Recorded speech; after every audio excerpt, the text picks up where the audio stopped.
Guys আজকের ভিডিওটা প্রচন্ড পরিমাণে স্পেশাল হতে চলেছে। তোমরা ভিডিওটা একদম লাস্ট পর্যন্ত দেখবে, সবটা তোমাদের সঙ্গে শেয়ার করবো। আর এটা আমি কাজ শাড়ি পরেছি, সেটাও তোমাদেরকে ভিডিওতে বলে দেবো। তবে তোমরা ভিডিওটা লাস্ট পর্যন্ত দেখবে, আর লাইক কমেন্ট শেয়ার তো করতেই হবে। তো চলো টাটা।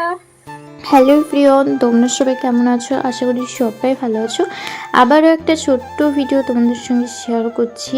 আর তোমরা তো জানো আমার ডেইলি রুটিন কি, রোজকার কাজ, যেটা সকাল সকাল কিছু কাজ করলাম, তারপরে রান্না বসাবো। সেই জন্য দেখতে পাচ্ছ উনুনে অনেক কটা ছাই জমে গিয়েছিলো, সেগুলো তুলে নিচ্ছিলাম। কিন্তু রোজই ছাই তুলতে হয়, আজ যেন মনে হচ্ছে একটু বেশি হয়ে গেছে, তো সেই জন্য তুলে নিচ্ছিলাম। তারপর আমার জামায় একটু নোংরা লেগে গেছিলো। এটা আজ বলে না, মানে আমি যেটাই করি না কেন নোংরা লাগবেই, আমার গায়েই কেন নোংরাগুলো এসে পড়ে আমি এটা বুঝি না। যাই হোক, তারপরে ফ্রিজে ছিল সবজি, সেগুলো আমি বের করে নিচ্ছিলাম। আজকে আর কি যেটা যেটা রান্না করব কুটে নিচ্ছিলাম, কারণ আন্টি একটু ব্যস্ত ছিল। আর তার মধ্যে কচু রান্না হবে।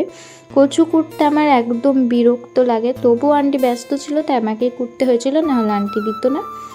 আসলে কি জানো তো, কালকে আমি যখন রান্না করছিলাম তোমাদের ভাইয়া বলল কচু নিয়ে এসে রান্না করার জন্যে, কিন্তু কালকে অনেক কটা রান্না হয়েছিল, সেজন্য আর করা হয়নি। আজকে বসেছি করতে। আর কচু খেতে কার ভালো লাগে তোমরা একটু কমেন্ট করে বলো তো। আমার তো একদম বাজে লাগে, তবে তোমাদের ভাইয়ার নাকি ফেভারিট, আমার বোনদেরও নাকি কচু ফেভারিট। তবে আমার ফ্যামিলির সাথে আমার কেন ম্যাচ খায় না বুঝতে পারি না, ওদের যেগুলো খেতে ভালো লাগে আমার কেন জানি ভালো লাগে না। তো এই যে তোমাদেরকে দেখাচ্ছিলাম শসা, আর এগুলো দেখানোর কারণ হচ্ছে এগুলো হচ্ছে আমাদের জমিতে চাষ করা শসা, মানে এগুলো আমাদের জমিতেই করেছে আর কি আমার শ্বশুর মশাই, তো বাড়িতে নিয়ে এসেছে। এগুলোকে গ্যাট নাকি বলে, আমার মনে নেই অতটা কি বেশ বলে। তো এগুলো আসলে ভালোই, তবে একটু একটু জায়গা পোকা থাকে, এরকমটা পোকা বলতে খারাপ থাকে। তো যাই হোক, চলো এগুলো রাখা হয়েছে, তোমাদের সঙ্গে একটু দেখালাম। আর এইদিকে আমি রান্না বসিয়ে দিয়েছি। একদিকে হচ্ছিল ভাত, একদিকে হচ্ছিল কচুর ঝোল। প্রথমে কচুটাই রান্না করেছি। আর কি জানো তো, আমাদের বাড়িতে বেশি কিছু কাজ থাকলে না আমাকে আন্টি করতে দেয় না, আন্টিই করে। তবে অল্প যেদিন রান্না থাকে সেদিন আমিই করি, তবে বেশি থাকলে আমি হয়তো একটা করলাম, তারপর আবার আন্টিই করে। এটা আমার বেশ ভালো লাগে।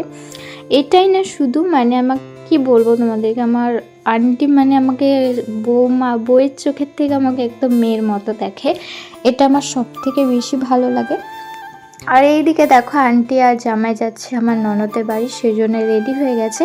তো আমি শাড়িটা একটু ঠিক করে দিলাম। আন্টিরা যাওয়ার পর এখানে দুটো মিষ্টি খেয়েছিলাম, তারপরে আম কেটে আবার খেয়েছিলাম পাকা আম। আমি আম খেতে ভীষণ ভালোবাসি, তোমরা জানো। তো এখানে বসে বসে একটু বাতাস হচ্ছিল, সেজন্য আমি বাইরে বসেছি, বসে বসে খুব মজা করে কাটছিলাম এবং খাচ্ছিলাম। আর তারপরে আমার জানি না কেন জানি মনটা একটু খারাপ হয়ে গেছিলো হঠাৎ করে, কোনো কারণ নেই, কিচ্ছু নেই। তাই মন খারাপটা ভাগানোর জন্য এখানে আমি একটু সাজুগুজু করছিলাম, রেডি হচ্ছিলাম কিছু ছবি তুলবো বলে। আর আমার মনে হলো বিয়ের শাড়িটা পরি, কারণ এই শাড়িটা সেই 2 বছর আগে পরেছি। তাই যে দেখো আমার বিয়ের শাড়িটা পরে রেডি হয়ে গেছি। আর এটা কিন্তু আমার বিয়ের শাড়ি, আমাকে বিয়েতে এই শাড়িটা দেওয়া হয়েছিল। আর এটা কি বলবো, এত পরিমাণে ভারী যেন মনে হচ্ছে আমার থেকে ওজনটা মনে হয় বেশি, প্রচুর ভারী ছিল। কি বলবো, আমার তো প্রচণ্ড শরীর খারাপ করছিল। আর বিয়ের দিন তো আমি মানে একদম এত শরীর খারাপ করছিল, কি বলবো বলে বোঝাতে পারবো না তোমাদেরকে।